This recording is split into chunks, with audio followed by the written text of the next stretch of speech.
मांस खाना पुण्य है या पाप? भक्तों, मांस खाना पुण्य है या पाप? आज इस संदर्भ में हम आपको एक कथा सुनाने जा रहे हैं। यह बात उन दिनों की है जब भगवान श्री कृष्ण अपने बालपन में थे। एक बार जब श्री कृष्ण एक पेड़ के नीचे बैठे बांसुरी बजा रहे थे, उसी तरह एक हिरण दौड़ता चला आया और उनके पीछे जाकर छुप गया। वो हिरण बहुत ही घबराया हुआ था। भगवान श्री कृष्ण ने उसके सिर पर हाथ फेरते हुए कहा, क्या हुआ? तुम क्यों छुप रहे हो? उसका पीछा करते हुए एक शिकारी भी वहां आ पहुंचा और बोला, यह मेरा शिकार है, इसे मुझे दे दो, इस पर मेरा अधिकार है। तब भगवान श्री कृष्ण बोले, हर जीवित जीव पर उसका खुद का अधिकार होता है, न कि किसी का। तब वह शिकारी क्रोध में बोला, यह मेरा शिकार है, इसे मैं पकाकर खाऊंगा। तब भगवान श्री कृष्ण बोले, किसी भी जीव को मारकर खाना पाप की श्रेणी में आता है। क्या तुम पाप के भागी बनना चाहते हो? मांसाहार पुण्य है या पाप? क्या तुम धर्म को नहीं जानते? तब वह शिकारी बोला, मैं तुम्हारे जितना शिक्षित तो नहीं कि यह जानूं कि मांसाहार पुण्य है या पाप, पर मैं यह जानता हूं कि जीव को मारकर खाना, इसमें कोई हर्ज नहीं। मांसाहार से तो एक तो वह जीव को जीव बंधन से मुक्त कर रहा है, फिर क्यों मांसाहार से मना किया जाता है? मांसाहारी होने को क्यों नहीं कहा जाता? वैसे भी मैं इसको मारकर नीच योनि से मुक्ति दिलाकर पुण्य ही कमा रहा हूं, फिर इस पर पाबंदी क्यों? इसे तो प्रोत्साहित करना चाहिए। जहां तक मैंने सुना है, जीव हत्या तो शास्त्रों में भी बताया गया है। राजा लोग शिकार किया करते थे। ऐसे तमाम तर्क देते हुए श्री कृष्ण से पूछा कि फिर क्यों ये मांसाहार गलत है और पाप की श्रेणी में आता है? आप ही बताइए, मांसाहार पुण्य है या पाप? भगवान श्री कृष्ण समझ गए कि इसकी बुद्धि मांस खाने के कारण तामसिक हो गई है और उसने सोचने और समझने की बुद्धि भी खो दी है। फिर भगवान श्री कृष्ण बोले, इस अंतहीन विषय पर पहले मैं कोई राय नहीं दूंगा। मेरी इस छोटी सी कथा सुनने के बाद तुम ही उत्तर देना कि मांसाहार पुण्य है या पाप, और तुम्हें मांस खाना है या नहीं। वह शिकारी सोचने लगा कि इसमें मेरा तो कोई घाटा नहीं है, इस कथा को मैं सुन ही लेता हूं, मेरा मनोरंजन भी हो जाएगा और बाद में मुझे इसका मांस भी मिल जाएगा। तो भगवान श्री कृष्ण ने अपनी कथा आरंभ की। एक बार मगध में खाद्य संकट खड़ा हो गया तो अन्न का उत्पादन कम रहा।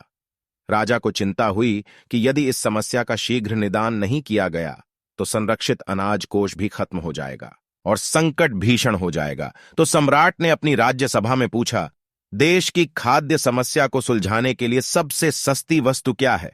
मंत्रीगण सोच में पड़ गए। चावल, गेहूं, आलू इत्यादि पदार्थों को उगाने के लिए बहुत श्रम करना पड़ता है। वह तभी प्राप्त होते हैं जब प्रकृति का प्रकोप न हो। ऐसे में तो कुछ सस्ता हो ही नहीं सकता। तभी शिकार का शौक रखने वाले एक मंत्री ने सोचा कि यही उत्तम अवसर है, क्यों न अंधाधुंध शिकार के लिए राजा की अनुमति ले ली जाए। उसने सभा में कहा कि सबसे सस्ता खाद्य पदार्थ है मांस।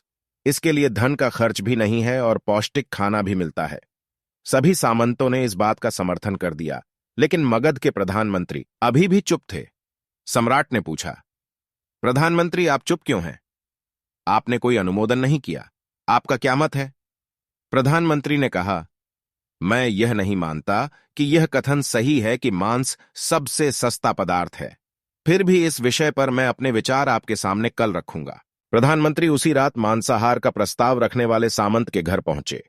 सामंत ने इतनी देर रात प्रधानमंत्री को अपने घर आया देखा तो वह घबरा गया। किसी अनिष्ट की आशंका से वह कांप गया। प्रधानमंत्री ने कहा, संध्या को महाराज बीमार हो गए, उनकी हालत बहुत ही खराब है। राजवैद्य ने कहा है कि किसी शक्तिशाली देह का 2 तोला मांस मिल जाए तो राजा के प्राण बचाए जा सकते हैं। आप महाराज के सबसे विश्वास पात्र हैं, इसीलिए आपसे योग्य कौन होगा? इसके लिए आप जो भी मूल्य लेना चाहें ले सकते हैं। आप कहें तो इस काम के लिए मैं आपको 1 लाख स्वर्ण मुद्राएं भी दे सकता हूं। एक बड़ी जागीर भी आप मांग सकते हैं। बस आप अपनी इच्छा कहें, मैं कटार से आपके हृदय को चीर कर बस 2 तोला मांस निकाल लूंगा। यह सुनकर सामंत के चेहरे का रंग फीका पड़ गया। वह सोचने लगा, जब जीवन ही नहीं रहेगा तो लाख स्वर्ण मुद्राओं से मैं क्या करूंगा और बड़ी जागीर भी किस काम आएगी। वह झटपट अंदर भागा और अपनी तिजोरी से 1 लाख स्वर्ण मुद्राएं लेकर आया। मुद्राएं देकर उसने प्रधानमंत्री के पैर पकड़ लिए और गिड़गिड़ाते हुए बोला, श्रीमंत, मैं आपकी 1 लाख मुद्राओं में अपनी 1 लाख मुद्रा और मिलाता हूं। इस पैसे से आप किसी और सामंत के हृदय का मांस खरीद ले, किंतु मुझे जाने दे। ये बात किसी और को पता न चले, मैं आपसे आग्रह करता हूं। प्रधानमंत्री जी यह सब समझ चुके थे। वह उसे थोड़ी और मानसिक पीड़ा देना चाहते थे। प्रधानमंत्री ने आगे कहा, सामंत आप शरीर से बलिष्ठ हैं, आपकी कद काठी महाराज से मिलती जुलती है, इसीलिए राजवैद्य ने खास तौर पर आप ही का नाम लिया है। आपके दान से हमारे अच्छे राजा की जिंदगी बच सकती है। आप कहे तो मैं आपको प्रधानमंत्री का पद देने को तैयार हूं और खुद आपका कर्मचारी बनकर रहूंगा, पर प्रजा से हमारे राजा न छीने। सामंत तो फंसता हुआ दिख रहा था। उसने शरीर पर अंग वस्त्र रखकर अपने जूते भी पहन लिए। जैसे ही वह वहां से भागने वाला था, वह तुरंत प्रधानमंत्री के पैरों में लेट गया। उसने याचना की कि प्रधानमंत्री, मैं इसके योग्य नहीं हूं। जब प्राण ही नहीं रहेंगे तो प्रधानमंत्री पद का या राजा का सिंहासन भी मिल जाए तो मैं उसका क्या करूंगा। आप चाहें तो मेरा सब कुछ ले लें, पर मेरे प्राण न लें। मैं अपना ये भवन और सारा धन आपको सौंपता हूं। रातों रात राज्य से निकल जाऊंगा। इतना कहकर वह अपने घोड़े की ओर भागा, और जैसे ही अपना घोड़ा गठने लगा, आवाज आई, अभी अभी अपने पीछे गए। तुम अपने परिवार को भी छोड़े जा रहे हो।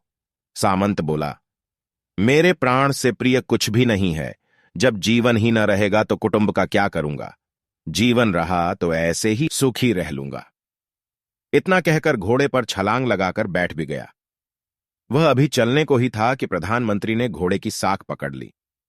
वह सामंत से बोला, भागने की जरूरत नहीं है, आप आराम से घर पर ही रहो, मैं किसी और का प्रयास करता हूं। यह कहकर प्रधानमंत्री वहां से चले गए। प्रधानमंत्री के वहां से जाने पर सामंत के अंदर कुछ जान तो आई, परंतु बेचैनी बनी रही। उसकी नींद खराब हो चुकी थी। मुद्राएं लेकर प्रधानमंत्री बारी बारी से सभी सामंतों के घर पहुंचे और सभी से राजा के लिए हृदय का 2 तोला मांस मांगा, परंतु कोई भी राजी न हुआ। सबने अपने बचाव के लिए प्रधानमंत्री को 1,00,000 और 5,00,000 मुद्राएं तक दे दी। इस प्रकार प्रधानमंत्री ने एक ही रात में करोड़ों स्वर्ण मुद्राएं जमा कर लीं। फिर सुबह होने से पहले ही अपने महल में पहुंच गया। अगले ही दिन राजसभा में सभी सामंत समय से पहले ही पहुंच गए। सभी यह जानना चाहते थे कि राजा स्वस्थ है कि नहीं, लेकिन कोई भी किसी से भेद नहीं खोलता था। सबको राजवैद्य की तलाश थी, उनसे ही उन्हें कुछ सूचना मिल सकती थी। प्रधानमंत्री ने सैनिकों को आज्ञा दे रखी थी कि जब तक महाराज राजसभा में न आए, किसी भी सामंत को भी महल से बाहर जाने की आज्ञा नहीं है।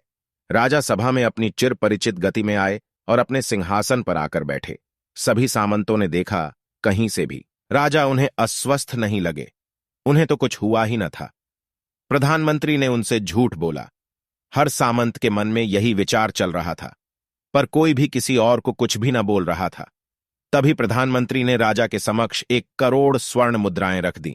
राजा ने पूछा, ये स्वर्ण मुद्राएं किसके लिए है और कहां से आई? प्रधानमंत्री ने कहा, 2, पर मांस न मिला। अपनी जान बचाने के लिए सामंतों ने यह मुद्राएं दी हैं। अब आप यह विचार कीजिए, मांस कितना सस्ता है। राजा को बात समझ में आ गई। उन्होंने प्रजा को अतिरिक्त परिश्रम करने का निवेदन किया और राजा के अनाज भंडार में से अनाज निकालकर श्रमिकों को दिया गया। उन्होंने पौष्टिक सब्जियों की खेती का तुरंत आदेश दिया। वह 1 करोड़ स्वर्ण मुद्राएं इसी कार्य के लिए और श्रमिकों के कल्याण के लिए खर्च की गई। ऐसे साग सब्जी तेजी से उगी जिससे प्रजा का कल्याण भी हुआ और पौष्टिकता भी मिली।